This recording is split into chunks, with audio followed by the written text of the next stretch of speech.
and returning. Thanks for coming back once again. If you've been keeping up with the videos as of late, we've been experiencing a lot of L's here on this channel. 2 days ago, I had a perfect CSX rolling meet, completely ruined with my camera going out of focus. The next day, I went out to see 3 trains and only saw one of them. And one of the trains I missed literally came within an hour of me leaving. So today, I was hoping for a little bit of more luck. Luck that is being spoiled by the fact that I missed maybe 3 or 4 trains in the 30 minutes preceding me coming out trackside. Today, however, there was a new target on my eyes. Norfolk Southern 371 had come in early this morning with a Central, Maine, and Quebec AC44. If you don't keep up with Norfolk Southern roster information or anything like that, basically, Norfolk Southern sold off a lot of their power, and now they're having to lease power from other sources to compensate for their limited engine resources. So they bought a bunch of CEFX units, and 2 of them are in Central, Maine, and Quebec paints. Whoa. Yes, there were only 2 of these on the whole Norfolk Southern system, and one of them was in Atlanta, so I was hoping to see it later today. Before we get anywhere near there, off in the distance we have Norfolk Southern 27A clearing Hawaii. And looking closely at the train, we can actually see in between the moving containers that there is a CSX manifest. Good evening. And as I correctly predicted, as soon as 27A cleared, the CSX manifest came out of its spot and came towards me.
Unexpectedly, the CSX manifest stopped, and as I was filming that, another Norfolk Southern manifest came crossing the Y.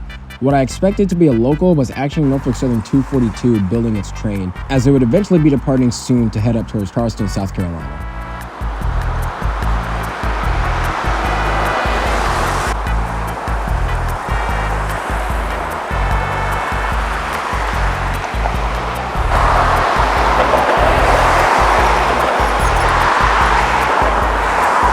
As Norfolk Southern 242 clears on its way, the CSX manifest also continues on whatever its next assignment is.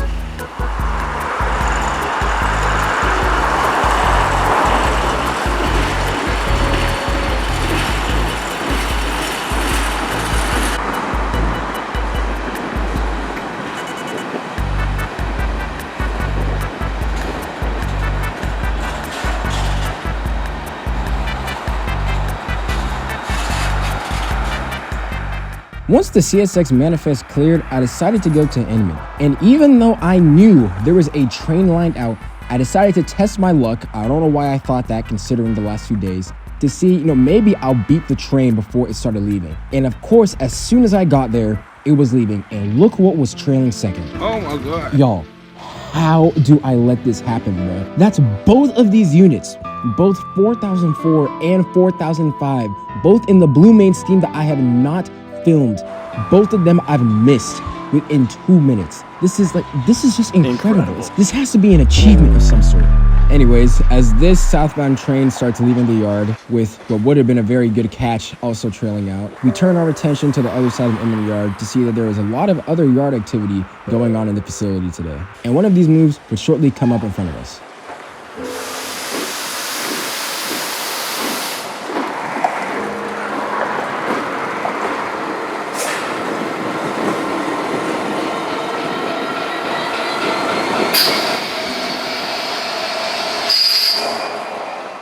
Here we have a rather uncommon slug set. Norfolk Southern 600, a GPT EBC, and Norfolk Southern 5900, a GP22 Eco. Do I know what these mean? Nope, but it was cool to see, as I had never seen any of these locomotives before now. Turning back to the other end of the yard, if you look to the left, we could see some headlights glaring through the trees. It's popping! As the outbound intermodal and the yard move continue doing their work. While this was going on, we could see two more select sets, some more NS powered by the locomotive shops, and what I had assumed was another yard move going on with those moving containers on the right side. Those moving containers are actually being led by two 6-axle GEs, and they would suddenly be joined by yet another moving set of intermodal equipment, both coming my way. So I decided to shift down to the bridge a little bit to get a better view of the engine power.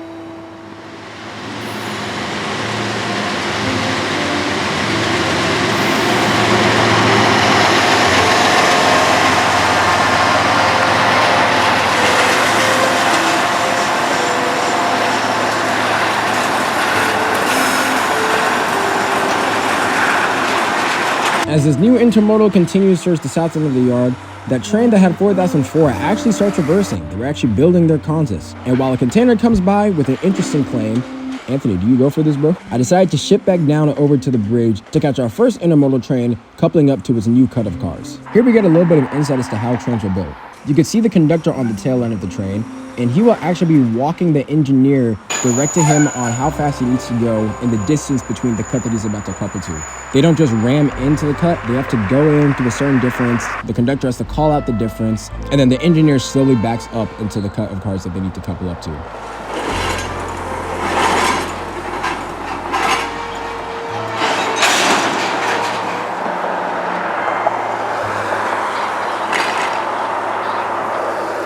Once the knuckles lock, the engineer will then pull forward just a little bit just to ensure that the couple is actually strong and that the train won't uncouple if they were to start moving again. Once the train is coupled, the conductor then needs to tie the air hoses so that there is an air line running through the whole train. The air is how the engineer will either apply or release the train brakes during their journey. As this intermodal continues its work building its train, that slug set that we had originally seen starts reversing back towards the yard.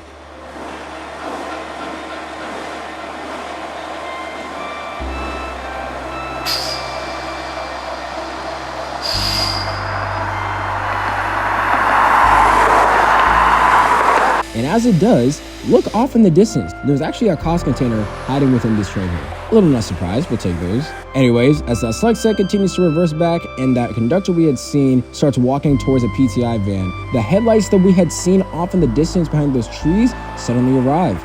This was Norfolk Southern 154, a train that goes up my home line of the Greenville district that had some goodies on it today. The first being an SD70 Ace leading an SD70 ACC on the head end.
Soon after the head end clears, the mid DPU comes by, an SD70 IAC to complete this all EMD lash up today.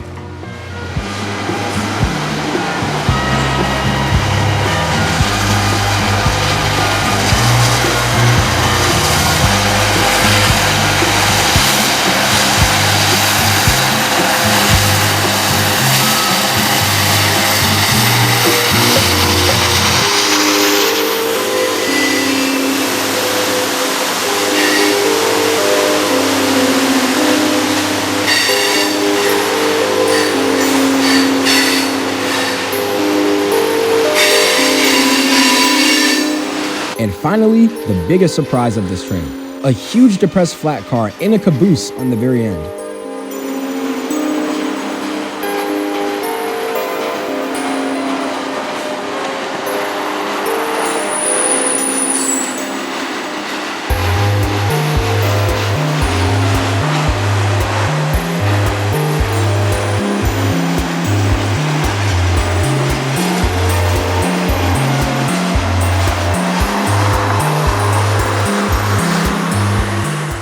If you're wondering what could possibly be so big that requires a car this massive, I actually believe I caught this exact same car and caboose loaded with what is usually on these trains.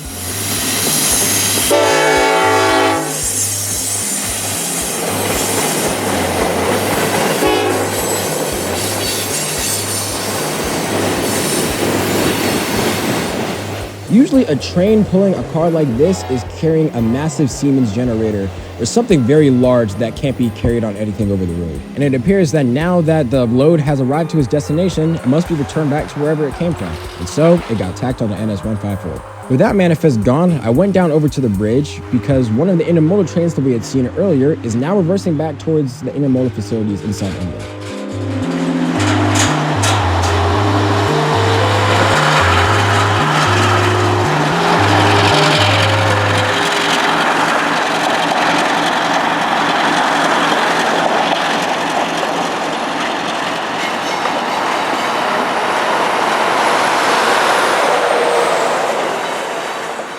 As this train went on, the action started dying down in terms of actual moving stuff around me, so I shifted over to go look at the locomotive shops. You can see a nice little array of power. Of course, majority Norfolk Southern, an Eco unit in there, some Union Pacific, and a CPKC type lash up. And if you look closely, you can see the blue of the locomotive that I'm looking for. Norfolk Southern 3987, the CMQ unit. Was I satisfied with this? Absolutely not, but it's the best I assumed I was gonna get considering that the power was off there. Anyways, it started raining, and after going over to the CSX side and seeing nothing, I went back over to the bridge and decided that I might as well move up to try to catch NS 4004 since the train was not moving. And of course, as soon as I left Inman, it started to depart. So I either had the choice to give up and take my L or try to catch it again. And what did I do?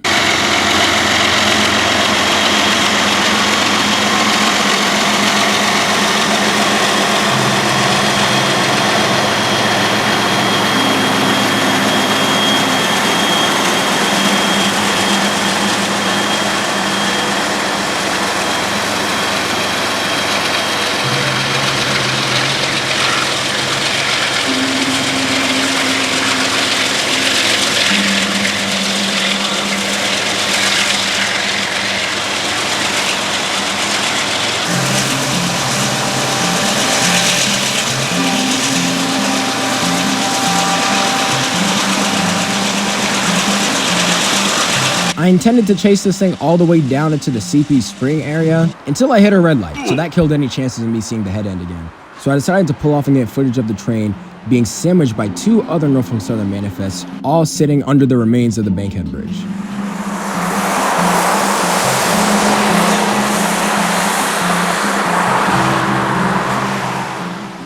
I still continued on my way towards the CP Spring area to see both manifests still parked here, the intermodal train still going, and to come across an old bulkhead flat car. The reporting marking SSW signifies that this car belonged to the St. Louis Southwestern Railway, or as most people know it, the Cotton Belt Railway. And somehow it has made it all the way here to Atlanta, Georgia. A little nice piece of vintage railroad equipment.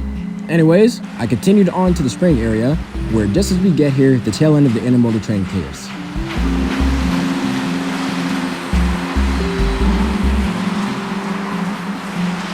As soon after my arrival here, that manifest train that is closest to us starts to depart north.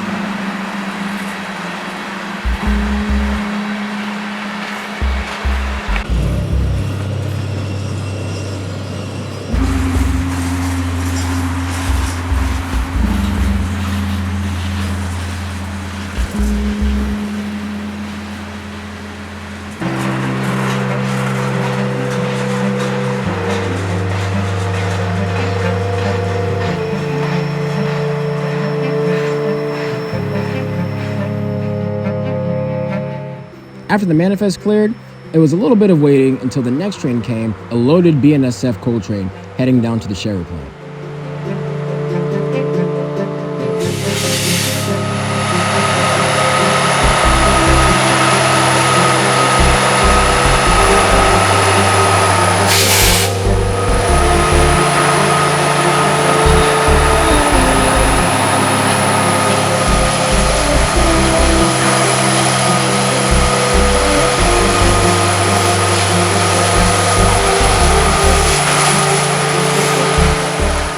And before any of you ask me, Loco, did you see the hawk? Yes, I saw the hawk. Don't worry, I got a lot more footage of that bird than you know. And honestly, that bird deserves a whole video in itself. You'll see what happens soon.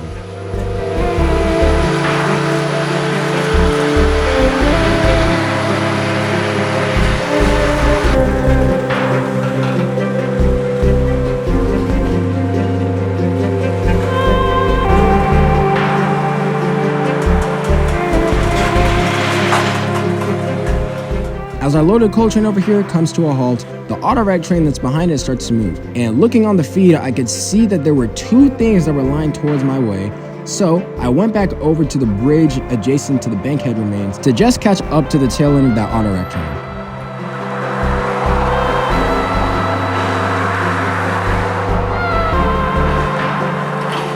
Soon after that train cleared, the headlights of a CSX train carrying its own set of auto-racks also appeared on the curve.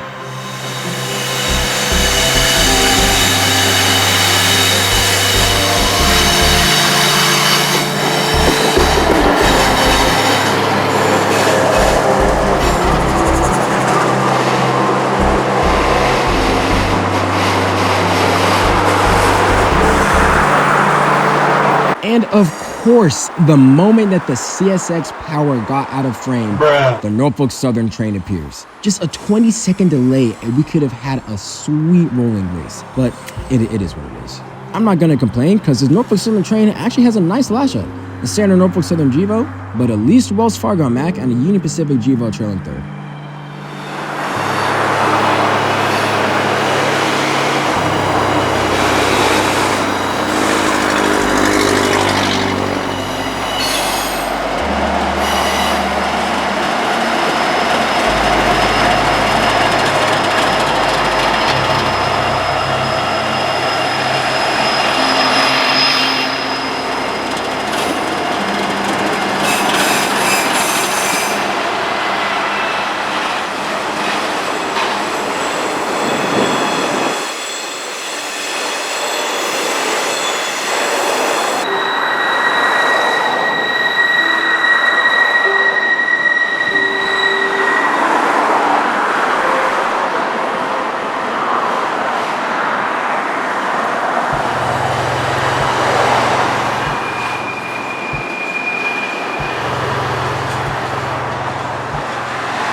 Right after these two trains cleared, a second CSX train actually came around the curve, being led by two older YN2 CSX AC-44s.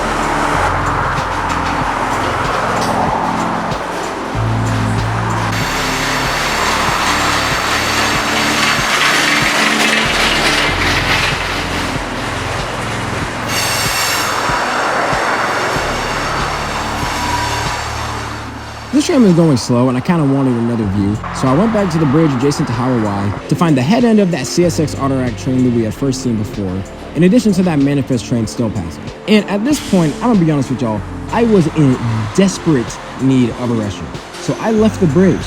Something that I soon found out would be a critical error. See, little did I know that while this CSX train was parked here, there was a Norfolk Southern train that had come out of Inman Yard that was parked waiting for this CSX manifest to clear. If you look at the Hawaii cam, we can see the same loaded aggregate hoppers, and zooming out, we can see a Norfolk Southern AC-44 and Norfolk Southern 3987. Yes, the reason I had come out here in the first place, and it was right there, parked where I could have seen it clearly. And here I was going to the restroom, unaware that the prize of the day was within my grasp, and I let it slip out. See, I didn't even check the cam to notice that this train was here. I came out, the CSX manifest was gone. I looked out over the bridge and all I see is blue and gray. I'm like, oh my goodness, I messed up. So I raced down to Hawaii to see that the intermodal train, which turned out to be Norfolk Southern 240, had pulled up, and NS3987 was sadly not in a good frame. And I was hoping, maybe they were building their trains, so they were going to reverse back a little bit. They did not reverse back. They started accelerating north and were about to leave. And I didn't even have any time to mourn, because right after the head end went out of sight,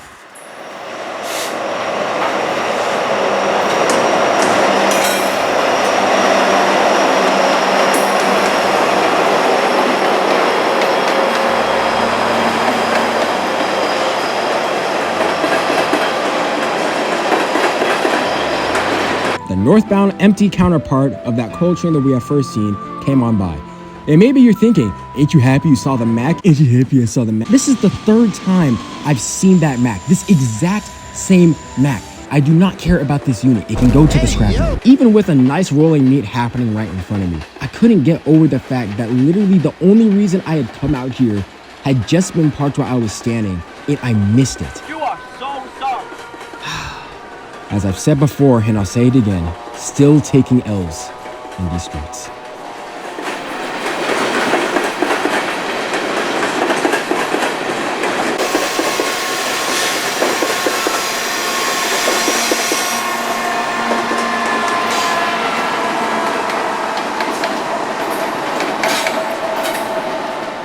This will not be the last I saw of this coal train, because not too far up north, it had to stop for a crew change so that the next crew could end up taking this train all the way up to Chattanooga, Tennessee. And you wouldn't believe who was the conductor on this train. Andrew! If you know, you know. Anyways, with the coal train gone, Norfolk Southern 240's tail end slowly comes on my way as it starts heading up the Greenville district, where all my friends will be able to see this unit. Good job, guys. As 240 disappears, I look back to see that the CSX manifest that I was reversing behind the tail end of 240 is actually the train that I had been filming that had distracted me from the prize of today. Look at this thing, bro. This thing's existence is just mocking me. And unfortunately, today had to end on an L like this, because after going back to one of the other bridges to film the DPUs of that loaded coal train we had seen, there was nothing else coming along. I had had a long day and I had to go back. Fortunately for me, however, I did know that because that CMQ unit was on Norfolk Southern 240, it would be coming back the very next day on Norfolk Southern 283. And so I waited for the next day in heavy anticipation for this unit. Will we redeem ourselves after a weekend of L's? Guess you'll have to see in the future. Until then, I hope that you guys enjoyed this video. And as always, God bless. I will see you soon out on the high iron.